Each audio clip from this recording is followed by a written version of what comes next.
another episode of Success Your Why Powers Your How. This is going to be an amazing episode with my friend Joe.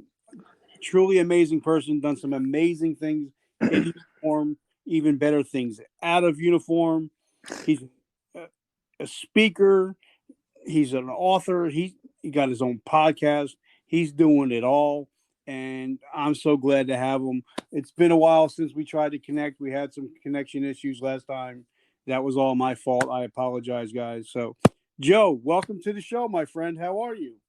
Hi, Richard. Thank you for this opportunity, sir. I'm doing okay. I just getting over a sinus infection, but I'm good. My son graduated from the university this last Saturday, so it's been a joyful time these last few days. That's awesome, man. You're like I said, you're a podcast host.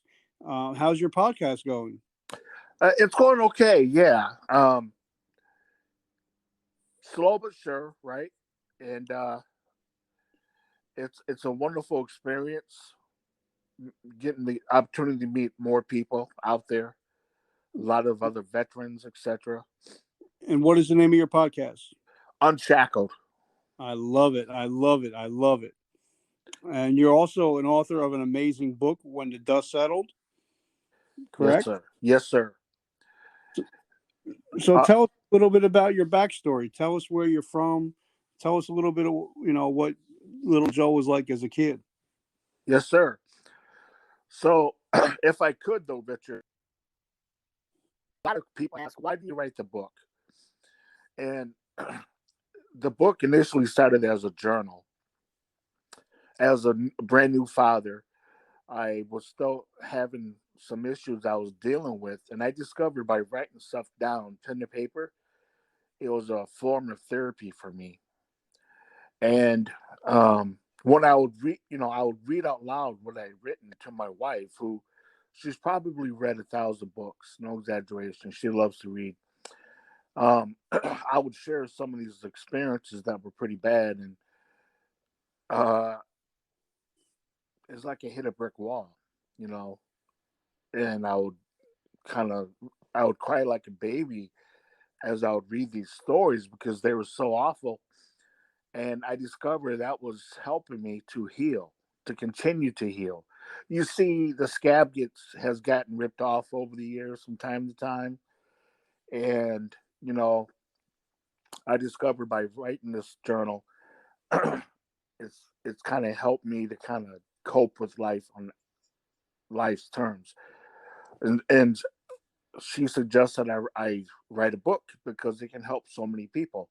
And so that's the genesis behind why I wrote it. So I'm from Rockford, Illinois, which is just outside Chicago.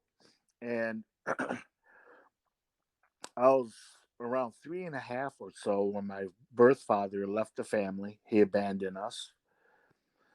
And a new man came onto the scene who was physically abusive toward my mother, toward myself, and my sister, to the point that we were locked in a basement all the time unless they wanted to be around.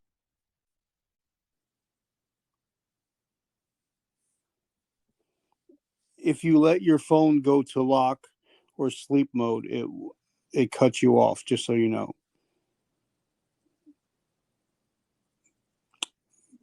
We can't hear you right now because your phone is going to lock.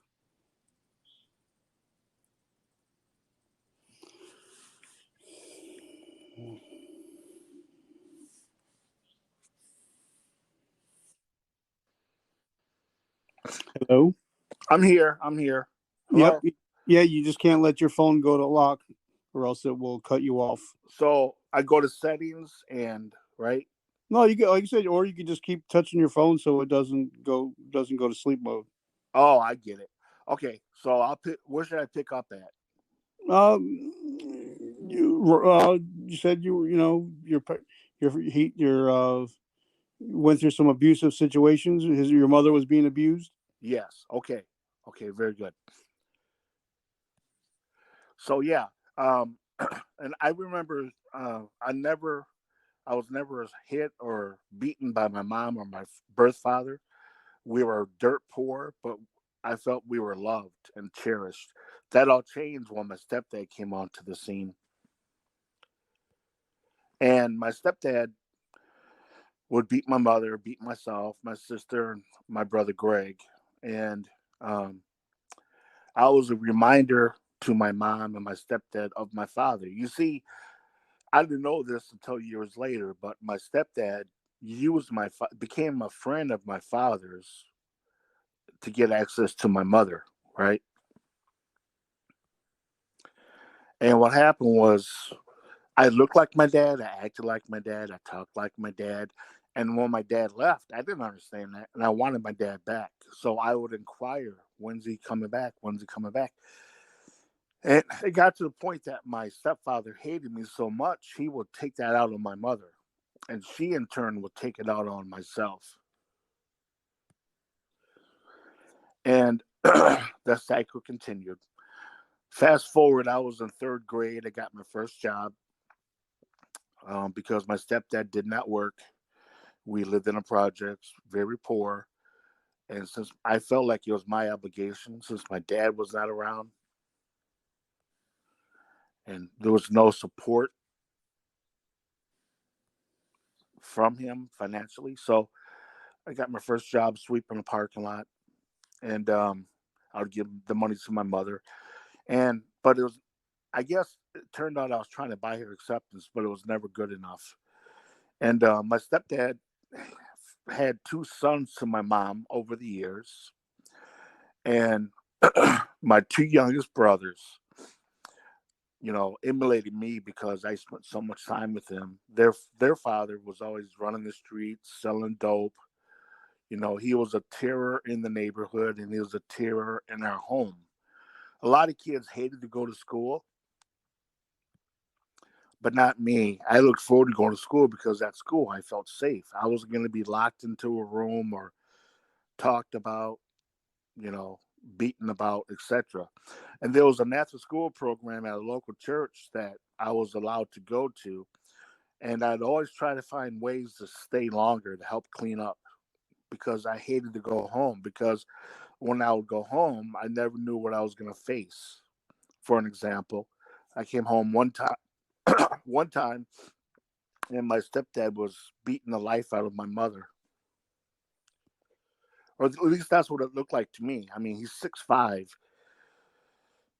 He got to be the size of around 350. My mom was only 4'11".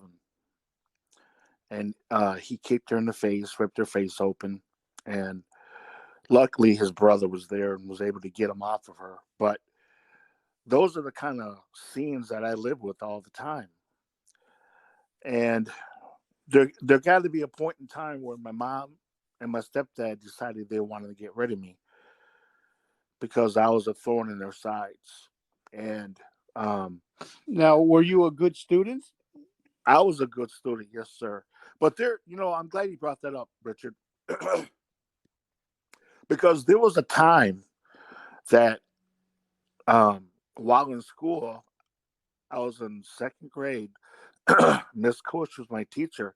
I was starting to really struggle. And she knew that, and she wanted to meet with my parents. And I told her that my mom was being beat up by my stepdad, and he locks us in the basement. And, there were social services back then. So, that did exist. Hey, guys. I just want to let you know I absolutely love using Anchor. I have over 100 episodes with Anchor. And the great thing about it is I get to help a lot of different people. I've had over 1,000 listeners, and I've actually had people reach out to me telling me that it actually saved their life. So if you have anything that you want to talk about, if you have a passion, if you have a goal, definitely start podcasting using Anchor. It's probably the best thing I've done in my podcasting career. So, oh my God, what happened? I don't know, but so you told your teacher that your mom was being abused, and what was her reaction? I'm sorry, man. Damn it. I keep touching the screen of the blank part so I don't lose you. I'm sorry, man. No, All it's right, so my teacher came to the house. She actually drove me to the house and sat down with the both of them, and they lied through their teeth. And she believed them. Nothing ever came out of it. Social services were never called. And the same kind of thing happened with the church. I reached out to the church at one point, and they failed me. I reached out to my extended family, and they failed me as well. so now not only now you start mistrusting the system that is supposed to help you. So did this continue on even into high school? Yes, sir, it did. In high So school, so what were some of your coping mechanisms?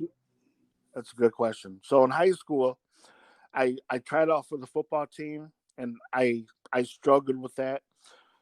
So the next year, I decided I'm going to try out for the wrestling team, and that's where I found my niche. That's where the head coach became like a mentor to me, and I really strive. I really progressed. I really made it. You know, I really moved up the chain, so to speak. I excelled at the sport, but my stepfather made me quit the team as a form of punishment. And so, um, Now, I've interviewed a lot of successful people, and a lot of the most successful people have come from wrestling backgrounds. And I think a lot of it's because, the season that it's in, and then, sometimes when it's Thanksgiving and everybody else is chowing down and you have to cut weight for for a tournament or a match, it takes a lot of self-discipline. So did that self-discipline help you when you became an adult? absolutely about that. Yeah, they banned this practice, but we used to wear like garbage bags and take salt tablets and run the stairs to cut weight. And it taught me a lot. It taught me a lot about life, in terms of, you know, making the right choices, discipline myself. In spite of what everyone else is going to do, I'm going to choose to do the right thing. And that's it helped me immensely. So now, what happened when you had to quit the team? What did you do to fill your spare time, or did you go back to that hellhole in the afternoon? Um, Good question. There's a local community center, um, not far from the high school, Northwest Community Center, that we're looking for help with coaching baseball. And so, long story short, I became the first base coach for 8, 9-year-old boys. And I absolutely loved it because a lot of these kids come from broken homes as well. And in fact, some of the boys' brothers, older brothers, went to high school with me. So I kind of knew the families. So 3 to 4 days a week, I'd walk up to the center and we would practice baseball, as soon as it got nice enough out. And I would spend as much time with these kids as I could, right? I would stay after the other coaches would leave and just invest in these kids, try to, give them some positive outlets and just encourage them, etc. I need to mention too, though, I have 4 younger brothers. When we were allowed to go to the neighborhood park or ride our bikes in the neighborhood, we would do that for hours because um, we were out of the house and we were out of his grasp, so to speak. And I just love spending time with those guys. I mean, and my 2 youngest brothers, we have, as I mentioned before, we have separate fathers. They would emulate me, act like me, and not like their father. And their father hated that. But it's because I would spend time with them. Their father was always running the streets. He would drink a fifth of brandy a day. He'd keep us locked in the basement when we were in the house. And, you know, I don't know. I just try to be that big brother.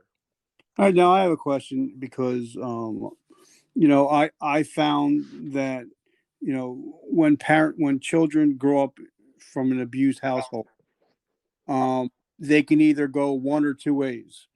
They can either go, and like I say, if they grew up around an alcoholic father, they decide not to drink and they decide to stay away from that stuff. Or the other side, they start to drink and try to be just like their father.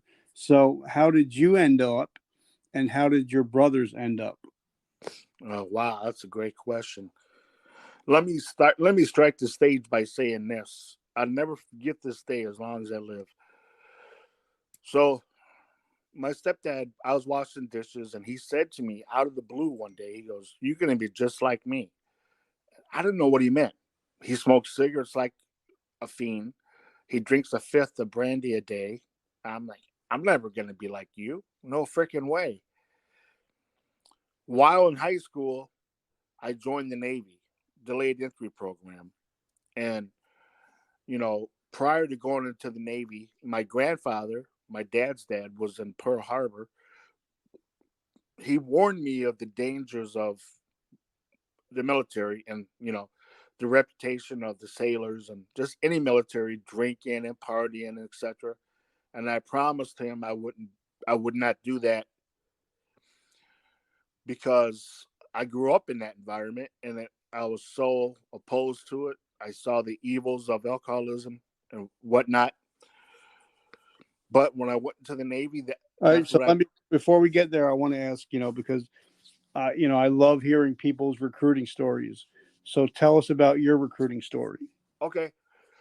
So at the high school, there was um, 4 or 5 of the branches were represented: Army, Navy, Coast Guard, Marine Corps, Air Force. And because my grandfather was in the Navy, I gravitated toward that table. And I entertained the Army and the Marines, but I kept going back to the Navy table.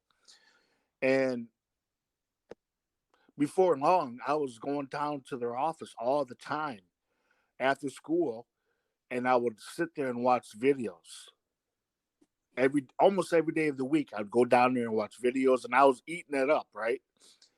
And the recruiter, uh, he had me start making phone calls for other potential recruits, and so I would help him out with that. And we became friends after a while, and I used to babysit his kids for him. We became good friends. And I was so gung ho, because I knew I needed to make a change in my life.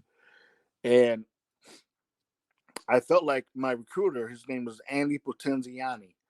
I felt like he saw my dilemma and he was trying to help me the best way he could, you know? So it was a good experience. And, you were in the Army. You know how sometimes you get that when you watch the tapes or the movies, the films, and you read the literature, you get all gung ho and you want to go today and all that kind of stuff. But then reality hits you. You have to wait until you're a certain age. So I was 17 when I officially joined delayed entry. And my cousin had just gotten out of the Navy maybe a year before that. He basically did not make it to boot camp. And he gave me some advice and, what to look out for and what not to do or whatever. Now, what But year did you go in? I went in 85. So we were about the same time. Okay. By the time I went in, Richard, I had my general orders memorized, my chain of command memorized, all that stuff. I was ahead of the curve, I think. Not to mention, you know, I was into lifting weights and running, or should I say jogging. And my recruiter would tell me, just to make sure that you're on top, you're in good shape. both physically and mentally, that, you know, you understand when you go into the military, and you can concur with this, I'm sure. When you go into the military, they break you down to build you back up into the soldier, into the Marine, into the sailor they want you to be. And the thing with me, I was so broken already. There was nothing those company commanders could do to me that wasn't done to me already. And my brother, he joined the Marine Corps some years later, and we still joke about how easy boot camp was for us, because the mindset, you know, there was nothing they could say to us or do to us that wasn't done to us by our parents. Okay, And then I have a question about that. Because I was talking to a female veteran friend of ours.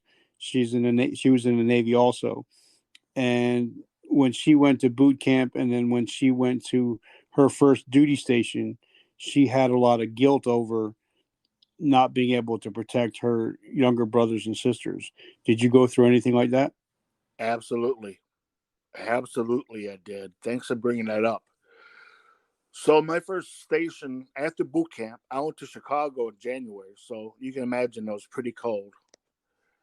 Then I went to Memphis, Tennessee for school, Millington actually.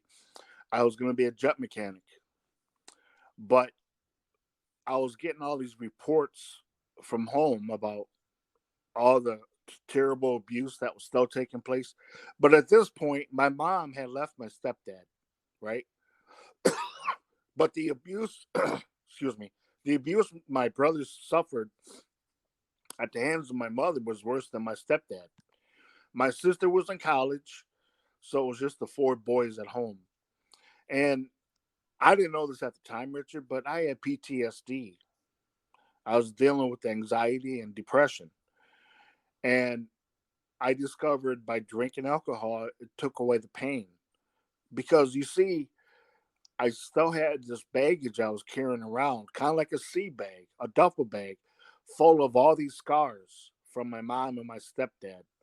And um, when I discovered alcohol, it eased that pain for the day, right? I'll be overwhelmed with grief and just sadness. So what happened was, as a result of my drinking, I got through the first part of the training, but then the second part, the actual hands-on, the engines type stuff, I was always so hungover or still drunk that I couldn't focus, and I couldn't really do a good job. I basically got kicked out of the program. So now, in a way, I mean, but probably besides the violence, you did become like your stepfather in the alcoholic way, not in the violence way, but in the drinking way. Correct? Yes. And I'm sure that created a lot more guilt because I'm sure the words kept on ringing in your head. Because that's what I tell a lot of people that, whether we know it or not, as parents, we are either speaking life into our children or we are speaking death into our children. Do you concur? And what are your I, thoughts? I agree with you 100%. You know, Richard, if I can just elaborate a little bit, from the time my stepdad came onto the scene, there's a refrain I heard every day for the most part. You're a piece of shit. You're nothing. You're never going to be nothing. You're just like your father. You're worthless. And, you know, there was a point in time I started to believe that for myself because that was ingrained in my mind. And so, in terms of having, like, there was girls I liked in high school, but because of this in the back of my head, always reminding me, you're dumb, you're this, you're that, you're not worthy, you know, don't waste your time. And I carried that into my military career. I'm not good enough. I don't deserve this. You know, everything is my fault. My So, mother would get beaten. It was my fault. We have no food. It was my fault. And that I carried that for a long time. So how did you keep? Because I know I got thrown out of the military the first time for being an alcoholic and drug addict. How did you keep your career going while dealing with all these issues? Well, I have to say, initially, when I joined the Navy, I planned on doing 20 years, right? I was so in love with the idea of visiting other countries and just serving my country and being rewarded with a pension at the end of it. What kept me going was what kept me going when I was younger. My kid brothers. My mom said that the day I left for boot camp, she said, "You're never gonna make it in boot camp, and you can never come back here to live. You're a piece of garbage." So that was my send off, and I wanted to prove her wrong. So, in spite of the setbacks I've had in my military service, I fell down 8 times. I got up 9. I never quit. I never gave up. And believe me, it got pretty bad in the military. I made some really poor choices, and I paid the consequences for them. And I don't know how much time you have, but as a result, my attitude about the military changed. Now, because I got busted a bunch of times while I was in the military. Um, how long? How many years did you do in the military? I was what is known as a 3 by 6. So 3 years active duty, and there was 2 years. I think it was 2 years active reserves, 1 year inactive reserves. So, what was that decision to get out, knowing that there's nothing to go back home to? My decision to go back home was I was concerned. I wanted to make sure my brothers had a roof over their heads and some type of stability, right? And so um, I went home on leave the fall of '87, and there was a guy selling a duplex. He was willing to sell it to me on contract, and my mom and brothers were already, excuse me, living upstairs.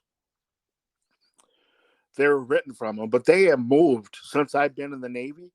My mother had a nervous breakdown, and they moved like 5 or 6 times, and I was real concerned about their welfare and have them. I wanted them to have a place they can call home. So, long story short, I I agreed to buy this house on contract once I would get out of the Navy, and that's what I did. Okay, now, I've talked to now hundreds of veterans, and when they get out of the military, we are so we say that we're all hoo hoo and hardcore, but we get used to getting paid on the first and the 15th. We're used to having 30 days paid vacation, insurance, and then like my friend Nick Valentine says, when your feet hit the streets, the military does not give a shit about you.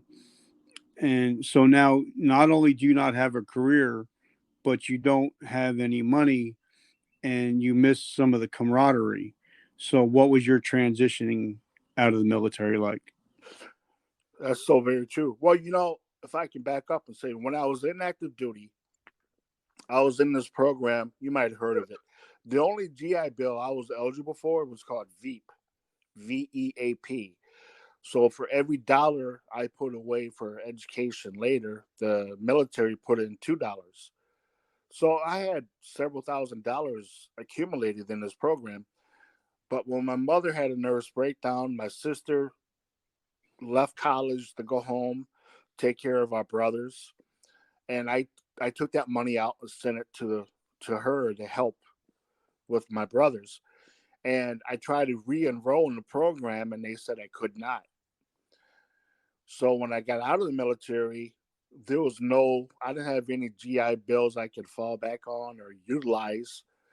And I had this attitude, and maybe you did too, when I was applying at jobs. My attitude was like, look, I just served in the military. I deserve this kind of a wage. I deserve a little bit of respect anyway, right? And I just felt like you kind of hit on it. I just felt like when I did need the VA, they turned me down. And I was basically on my own.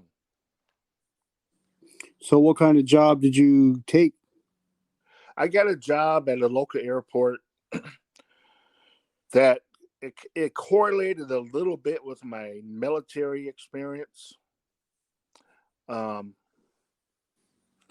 bought this house on contract. I bought a car. I got this job at the airport, second shift, and things were going good. However, I still had this PTSD I was carrying around. I still had this anger and resentment toward my mother and my stepfather, and I was still drinking because that was the only coping skills I had. Those are the only coping skills I knew. And obviously, we both know that's not a coping skill at all. I was drinking myself to death. And to the point that I became homeless. I lost everything. And now, we're gonna get deep a little bit. Where I'm sitting right now, I'm about 3 miles away from the crack house that I used to live in. And when I got thrown out of the crack house, I had to live in my car for a while. So people that have never been where we've been will never realize the blessing it is to sit in our own house and talk to each other like we're doing right now, and the blessings that it is. So talk to us about those times going through the homelessness, going hungry. Talk to us, let people know, what that's really like. Sure. So ironically, my stepdad's sister still lived in the projects. So I'm homeless. I was living about a block away from the house I had bought on contract. I was squatting in this abandoned house, no water, no electricity. And I would walk to the local rescue mission for dinner every night.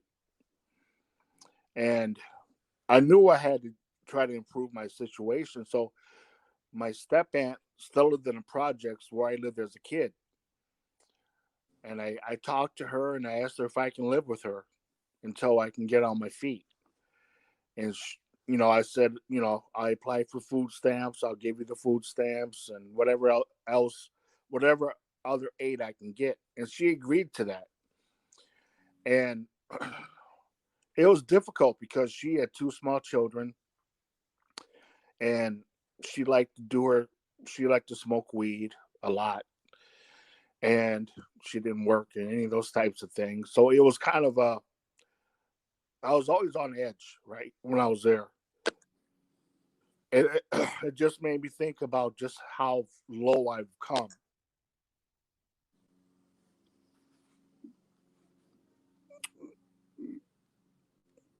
So, because I'm a believer in Jesus Christ, He's my Lord and Savior. What was your come to Jesus moment?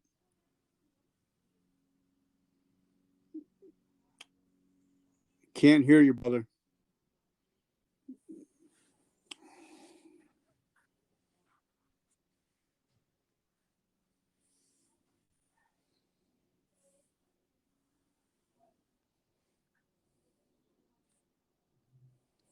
Can't hear you, brother.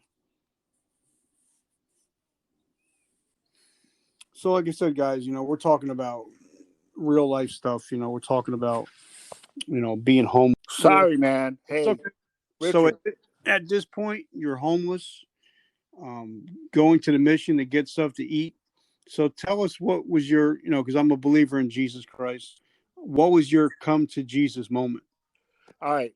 Um, I'm really sorry about that, man. I don't know what happened. I'm sorry. So I made the decision to get out of Rockford, Illinois. I moved to Dubuque, Iowa. I lived with my cousin for about a month. It was during this time I met my present wife. We got married in '96, and then Easter of '97, we went to church. Which I've been to church on Easter countless times and throughout my life as a kid. But it was at that point. It was at that point I was ready to believe, to trust in Jesus with all of my heart. I put my trust in Him, and I got involved with the ministry right after that. I put myself in an outpatient treatment center for the alcoholism, and I've been in the ministry since 1997, which includes 14 years at a nursing home, 12 years radio and television host. I had a clown ministry for the children, jail ministry, and most recently, I was a college pastor for the last 7 years. So talk to us about, because like I've been sober now 32 years.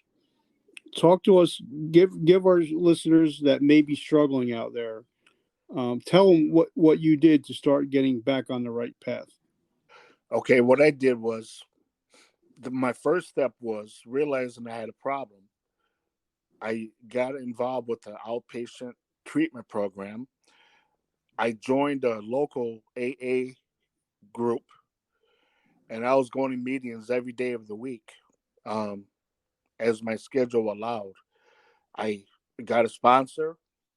I worked through the steps, and I did the 12 step countless times.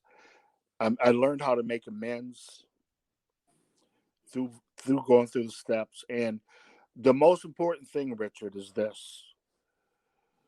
The most important thing is to be real with yourself. Don't try to put the crap on for people. You might be able to fool people, but God and you know, right? You know the truth. And honesty is the best policy.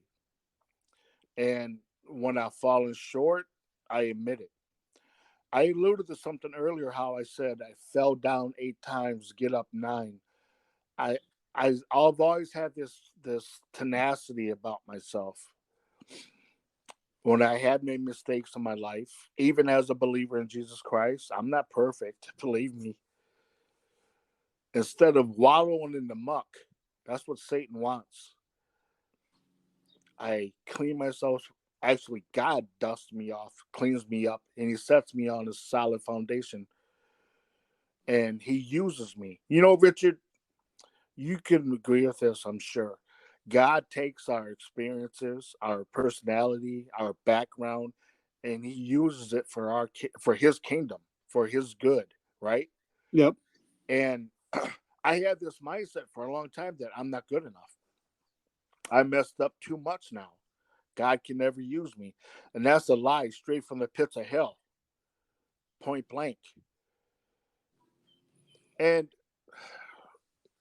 I just love helping people, man. That's really the bottom line. And when I work with someone who's struggling um, with addiction in particular, instead of shaming them, instead of running them down, instead of disowning them or whatever, I try to help them out. My cousin was on meth really, really bad, and she did a couple stints in prison. She had nowhere to stay, so I let her stay with us.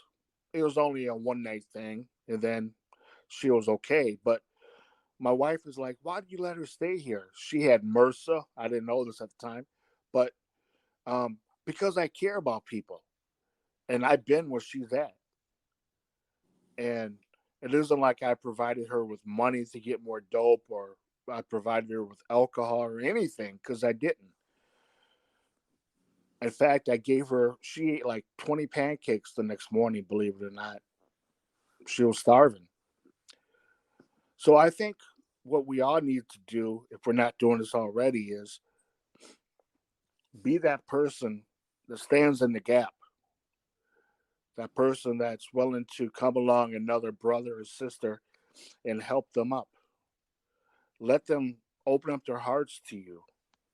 Let them, you know, walk along this journey with you. Share the wisdom you have, the insight, and above all else, for the Christians out there, the Great Commission says we need to share Christ, you know, and what Christ did for each and every one of us. But the fact of the matter is, there's a lot of people that don't like to talk about him. And I get that. But it's how you live your life as well, because they're watching you. For example, Richard, when I go back to Rockford, Illinois, my sister still lives there, two of my brothers. I run into people I haven't seen in 20, 30 years. Over 30 years ago, I used to drink with these guys. Would sit around, drink a couple cases of beer a day, right? But now they see me. I have a new walk, a new talk, and they want what I have. And what I have is Jesus Christ. Yeah, I'm a homeowner. I have two sons. We have three cars. Those are possessions that are gonna just rot away. I can't take those things with me. I can't take what little money I have with me. But what I can leave behind, my legacy is the people I impact for the good. You know, the mentality is in a big way, that's your problem. You're an alcoholic. That's too bad. That's really sad, but I'm not helping you. And that's wrong. We need to stand in the gap to make a difference. Okay, now I have a question. Um, I have three beautiful children. I'm truly blessed. But when I had my youngest, I did not know how to be a father because I didn't have any father in my life. And the fathers that I did have in my life, stepfathers, were abusive. So how, when you became a father, because I believe that there's such thing as generational curses, but there's also such thing as generational blessings. So how did you cope with becoming a father, and what are the things that you did to become a better father when your children were younger and up till now? Okay. So I became a Christian in 97 and I started surrounding myself with other godly men. And my first son was born in 98. And I would just watch these guys. I would ask these guys questions. I would, when I became a father myself, when I was struggling with something, whether it would be discipline or um, whatever it was, I wasn't afraid to ask questions. But I think ultimately my guide was the Holy Spirit and His Word. Because, Richard, there came a time when I had to give my kid a spanking on the butt with the belt. But I had to work through that process because I was not just swatted on the butt a couple times and told I was loved. No, I was beaten half to death with a wooden paddle, ironing cord, my stepdad's 44-inch weight belt, whatever, back of the head, the back, thrown around like a sack of potatoes. So that stayed with me, right? That's something called learned behavior. You know, the way I was talked to, I'm going to talk to my kids like that. I had to consciously work on that every day. And I can tell you this, Richard, I have two sons today, 22 and 20. And they don't know what it's like to be homeless. They don't know what it's like to be locked in a room or a basement. They don't know what it's like to go hungry. They don't know what it's like to be beaten senseless all the time for no reason. they know they're loved. They know they're cherished. Because not only do I tell them, I show them. I love that. So now tell us, about tell us about your book. Tell us a little bit about it, and then talk to us about why you started a podcast. So my book just chronicles what I endured as a child. Um, and through it all, if you read the book, you'll see a theme about God in the book. Um, but it's about what I and my siblings endured, what we faced on a daily basis, and how we all persevered and we got through it. It's a book that talks about tenacity, never giving up. It's a book of hope, and it also touches on the topic of forgiveness. In this book, I don't want to give too much away, but forgiveness is addressed and forgiveness is accomplished with a particular person. Um, and my book is out. You can find my book, joepatosy.com, When the Dust Settled. It's also on Amazon, Barnes & Noble, and Xulon Press. That's Xulon Press. And I'm also on Facebook, Joe Potosi, Instagram, Joe_Potosi. So as far as the podcast goes, I'm a rookie still. I have a few shows under my belt. And the reason I started the podcast was I was so inspired by some of these other people in my sphere of influence, including you, Richard. Well, thank you. Yeah, it's true. And I want to I want to get hope out there. I want other people to share their stories, their stories of victory, and including their struggles and how they got through it and their perseverance, etc. Because there's so many people out there that can impact us all, right? And ultimately, the title of the podcast is Unshackled. And it's called that because I became unshackled from that bondage of sin, including alcoholism and other issues in my life. And other people have become unshackled, such as you, Richard. You become unshackled based on your story, your history. And I'd love to have you on the podcast sometime soon.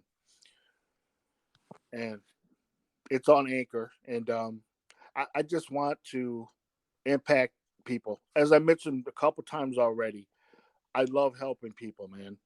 When I was a kid being abused, I wouldn't say I was an introvert, but I didn't like being around people so much, uh, like I do now. Now I gravitate toward people. Like my kid would see me talking to some college kids, and I come back to the car, and my kid is like, "Dad, do you know those guys?" I'm like, "No, why?" He goes, "Well, you're talking to them like you know them your whole life."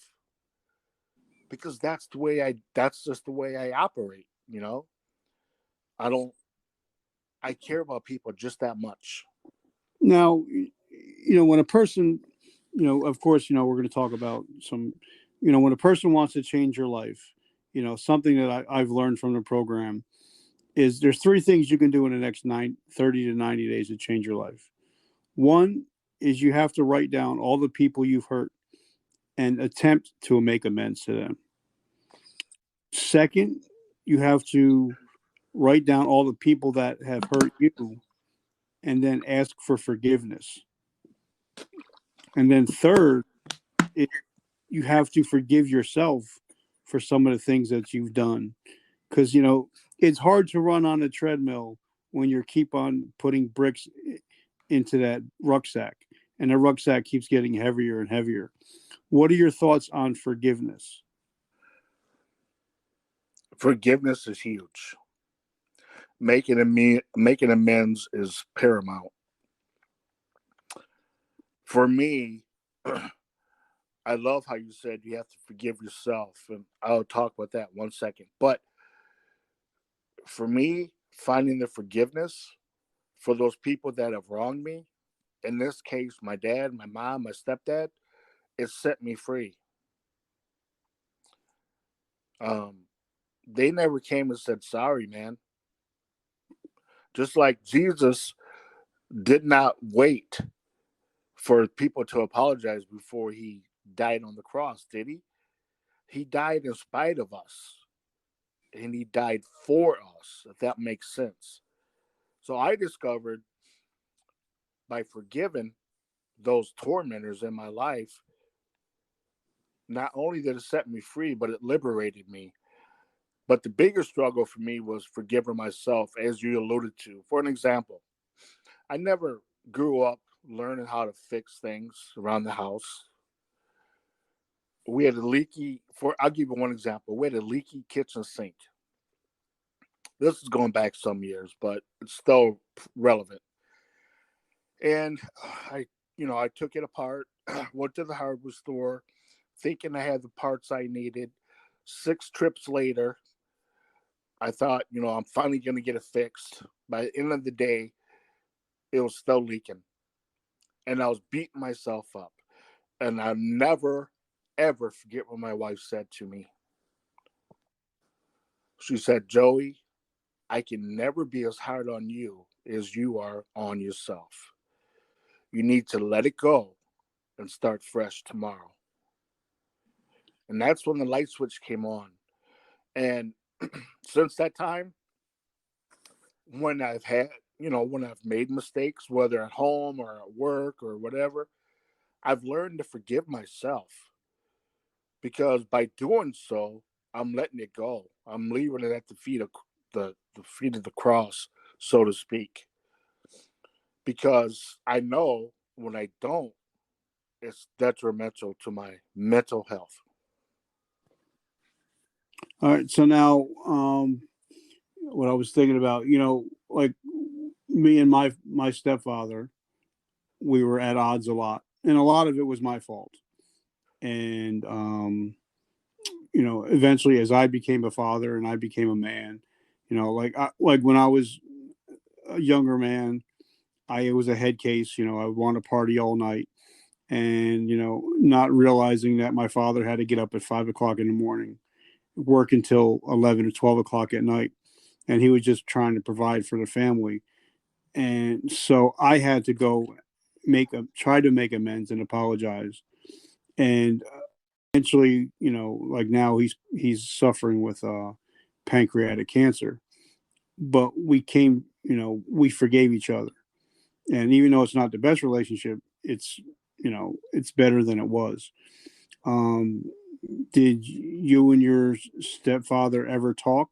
Did you guys ever make any kind of mutual agreement, any kind of forgiveness, or is it just still the same? Yes, we have. Recently, in the last few years, um, we came to that place in both of our lives, and I had forgiven him a long time ago. But um, there was those things he wanted to get off his chest and whatever, and so we're able to come to that conclusion. And I'll tell you something. It's kind of sad, Richard. I made amends with my mother. We both were in the program. I used to take her to meetings for years because she doesn't drive due to the choices she made. Anyway, I don't let toxic people in my life, because I discovered when I do, or when I did in the case with her, it just destroys everything I've worked so hard for. So my son, I mentioned he graduated Saturday. She was invited, um, but essentially she said that she wasn't coming to her grandson's graduation, which really bothered me because it's her grandson, right? And upon further examination, we talked later. She's bitter. She's bitter that we don't have her the center of our lives. You know, we have we have our own lives going on. My wife works 3 jobs. I work 2 jobs. My kids both work. The one was in college, and she's a narcissist. And since we don't cater to her, she's just. I won't get into it much, but she's a very bitter person. And so I guess she thought this was a jab at us. You know, it kind of, I don't know, just upset me. I don't know if you follow what I'm saying. Yeah.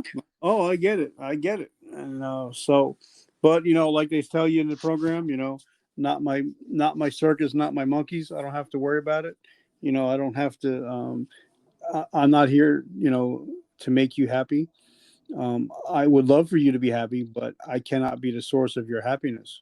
So it kind of takes you. You don't have to deal with that stuff anymore. So last question that I ask everybody. We live in a crazy world right now. We're still in COVID. I know right here in New Jersey, we're starting to lift some of the stuff, but we're still on lockdown pretty much. We got grandparents that are homeschooling kids. We got like you guys, people working 2 jobs. Some people driving Uber just to put food in their kids' mouth. So if I ask the average person to do something in 7 days, they're pretty much not going to get to it. But if I ask a person to take an actionable step in the next 24 hours, they're more likely. So if somebody out there that's listening to this, if they're struggling right now, whether it's relationships, whether it's with addiction, whatever it is, what is something they can do in the next 24 hours to start to get some help? Awesome question. First of all, know for yourself that you're good enough and that you have a value that's unmeasurable. You are important in the society in which you live. Don't believe the lie that, what's the point? Why get clean? Why get help? Why don't I just end it all? Take my life. You are important to me. I don't know you, but you are important to me. And there's people that are willing and able to help you. I suggest you reach out for that help. What's an AA meeting, an NA meeting? Maybe you need professional therapy, like a licensed therapist to sit and talk with. But maybe the most practical, feasible thing for you to do is to meet with one of your friends and just open up to that individual, put stuff out on the table, and just express what's going on, and don't be ashamed, and know that person cares for you. Okay, so then last question that because there's certain people that I know that they have faith like I have. Um, I was talking to somebody earlier, and we were talking about if you do not feel close to God, you're the one that moved. He's always there for you. He's the same as he ever was. So if somebody's struggling with their faith, what is something they can do in the next 24 hours to start to get right with the man upstairs? Begin to pray to him. God knows what our needs are, right? God knows that you need food, or you need a job, or you need a better place to live, or you need a vehicle. He knows all these things. But the Bible says, let your prayer and supplication be known unto him. When you reveal to him, you tell him, yes, God, I need these things. You open up your heart, resume your prayer life with him. Open up the word of God. A good place to start is the book of Proverbs. Also, the book of John is a great place to start. And the Bible says in Philippians, meditate on the things that are true, the things that are lovely, the things that are a good report. Meditate on those things. Meditate on the goodness of God and where he's brought you from. I struggled in my faith in the past, absolutely positively. I'll be a liar if I said I didn't. I think we all do at one point or another. So you're not alone. There's other people just like you. And if you are involved with a church or possibly a small group and you have their emails or their phone numbers, I encourage you to reach out to them. Don't be embarrassed. Don't feel, like lesser than, because you're not. God wants that fellowship with all of his children, right? And like you said, Richard, he doesn't change. And the Bible also says, like when I sin, 1 John 1:9, he's faithful and just to forgive us of all unrighteousness. In the book of Proverbs, the book of Psalms, he forgets our sins as far as the east is from the west. It's us. It's us that don't forgive ourselves, that don't let go of things. So when we fall short of our relationship with God is waning, that doesn't mean to just throw in the towel and no longer have a relationship with him, because guess what? He is a mother to the motherless, a father to the fatherless. He'll never leave you nor forsake you. That's what the word of God says. I love it, brother. Well, thank you so much for coming on. I know it's been a long time trying to us to get together, but I'm so grateful for you, and I'm grateful for your friendship. I love the things you're doing on the podcast. I listen to it every episode that comes out. Your book was amazing. I see you're doing great things on Clubhouse. So I see you everywhere, and I just want to let you know I'm very grateful that you are in my inner circle, brother. Thank you, my brother, and thank you for this opportunity. All right, this will go out probably in the next week, and I'll tag you in it just so you can promote it everywhere. All right, thank you, sir. You're welcome. All right, guys. So if you listen to this episode, leave a comment. Tell us how we're doing. Everything we do is for free. It's just a way to help more people. Love you guys. Have a great day. Thank you for joining us today. Please hit subscribe and share. Please feel free to leave us a comment. Another episode of Success Your Why Powers Your How. This is going to be an amazing episode with my friend Joe. Truly amazing person, done some amazing things in uniform, even better things out of uniform. He's a speaker. He's an author. He got his own podcast. He's doing it all. And I'm so glad to have him. It's been a while since we tried to connect. We had some connection issues last time. That was all my fault. I apologize, guys. So, Joe, welcome to the show, my friend. How are you? Hi, Richard. Thank you for this opportunity, sir. I'm doing okay. I just getting over a sinus infection, but I'm good. My son graduated from the university this last Saturday, so it's been a joyful time these last few days. That's awesome, man. You're like I said, you're a podcast host. How's your podcast going? It's going okay, yeah. Slow but sure, right? And it's a wonderful experience getting the opportunity to meet more people out there, a lot of other veterans, etc. And what is the name of your podcast? Unshackled. I love it. I love it. I love it. And you're also an author of an amazing book, When the Dust Settled. Correct? Yes, sir. Yes, sir. So tell us a little bit about your backstory. Tell us where you're from. Tell us a little bit of, what little Joe was like as a kid. Yes, sir. So if I could, though, Richard, a lot of people ask, why do you write the book? And the book initially started as a journal. As a brand new father, I was still having some issues I was dealing with, and I discovered by writing stuff down, pen to paper, it was a form of therapy for me. And when I would read, I would read out loud what I'd written to my wife, who she's probably read 1,000 books, no exaggeration. She loves to read. I would share some of these experiences that were pretty bad, and it's like I hit a brick wall, and I would cry like a baby as I would read these stories because they were so awful. And I discovered that was helping me to heal, to continue to heal.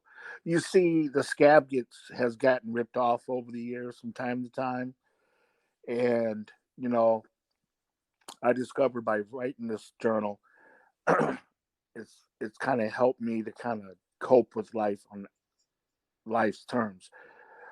And she suggested I write a book because it can help so many people. And so that's the genesis behind why I wrote it. So I'm from Rockford, Illinois, which is just outside Chicago, and I was around 3.5 or so when my birth father left the family. He abandoned us, and a new man came onto the scene who was physically abusive toward my mother, toward myself, and my sister, to the point that we were locked in a basement all the time unless they wanted to be around.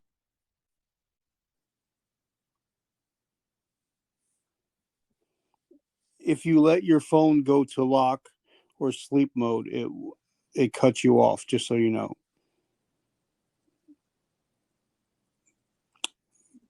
We can't hear you right now because your phone is going to lock.